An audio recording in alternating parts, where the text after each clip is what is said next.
farmers today will be trying to breach the Shambhu border where they have been contained for the last couple of days. Tractors, JCBs, gas masks, they're all prepared and they are ensuring that they come back. Some of them have been detained at Manasa.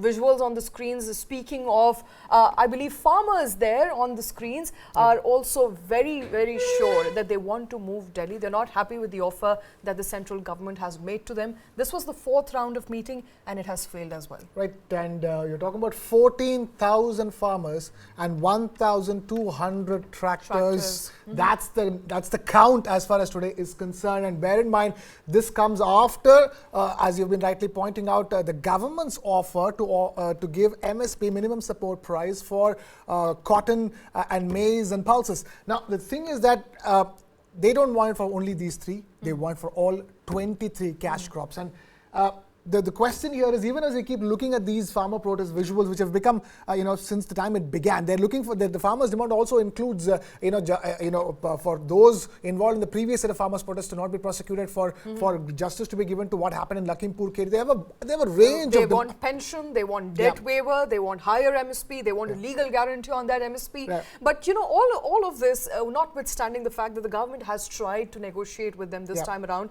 as I mentioned, let's break it down for our viewers as to what is happening as far as the Delhi border is concerned, and with farmers marching to Delhi once again. Farmers started marching to Delhi earlier this week. They were said to be negotiating for a better MSP with the government. They wanted a guarantee on all 23 notified crop. That did not happen. Government said, we will pay you more, A2 plus FL plus 50%, but the government wants C2 plus 50%, which is the Swaminathan's formula of MSP. Comprehensive cost, a 50% margin on that. Number 2, of course, is the farm debt waiver.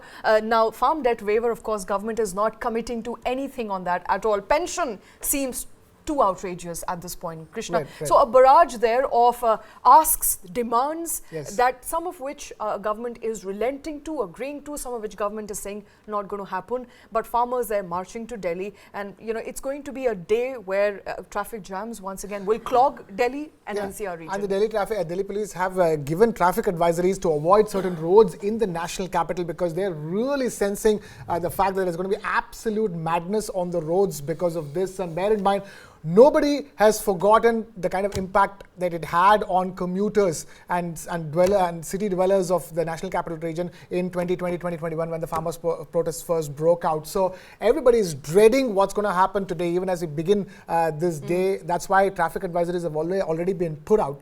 So that is as far as the people and the impact on the people going to office, going to school, going to college is concerned. Getting back to the farmers' demands, especially when it comes to the C2 plus 50% formula that they want. To me, it is not a question of formula. Enough and more has been written about how if you were to give the entire MSP that the farmers are wanting right now, Indian economy will not be sustainable at this stage. And for me, the problem goes back to, and everybody is looking at this wondering, at the end of the day, they're farmers, they are the ones, who feed this nation, they are the ones, and then you have taxpayers like you and me concerned that, it's our taxpayer money that's going to go into funding them, giving them free, everything from free electricity, plus that 50% margin. Subsidy on fertilizers, to seeds, to water irrigation, to power, almost literally all components of input have been subsidized. Right, and then it sounds like a catch-22 of a situation. What do? You need food to survive. You need food to continue to grow as a country. At the same time, you cannot make food so subsidized that that business of making food, the agriculture business, is an unsustainable one, and it has been unsustainable for a very long time, or rather not remunerative for a very long time because of wrong crops being chosen, for the wrong soil, wrong types of cultivation being done. Talking about the MS Swaminathan formula, MS Swaminathan committee recommendations have given enough and more about what kind of soil and what kind of crops to be grown in what kind of soil. There are high margin crops to be grown in certain type of soil. There are certain kinds of, there are certain soil which is better suited for certain crops. Absolutely. That's not what is happening in this country, and that's where you find the situation. Everybody wants to grow, you have wheat and you have rice. Everybody wants to grow a certain specific set of crops because it's easier to convert them into cash. It's easier to make money. There's a greater demand for it. But does your soil support growing rice? Do you have enough water resources to grow rice?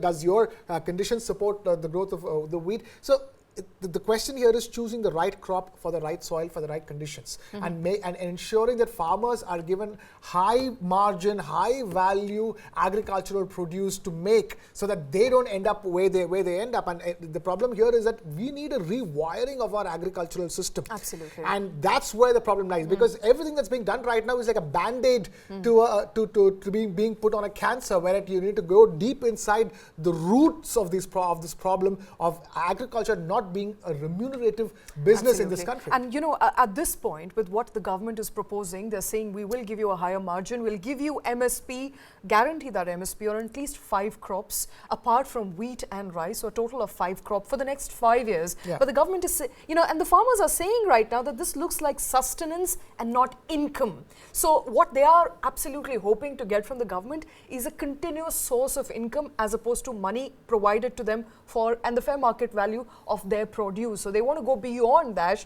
and they're pushing it way too hard this time. And we know we're all prepared, we're all bracing for those traffic jams. And you can see on your screens, the roads in Delhi NCR are clogged at the moment. Tikri border, Shambhu border, all have been closed. They're guarded, they're fortified.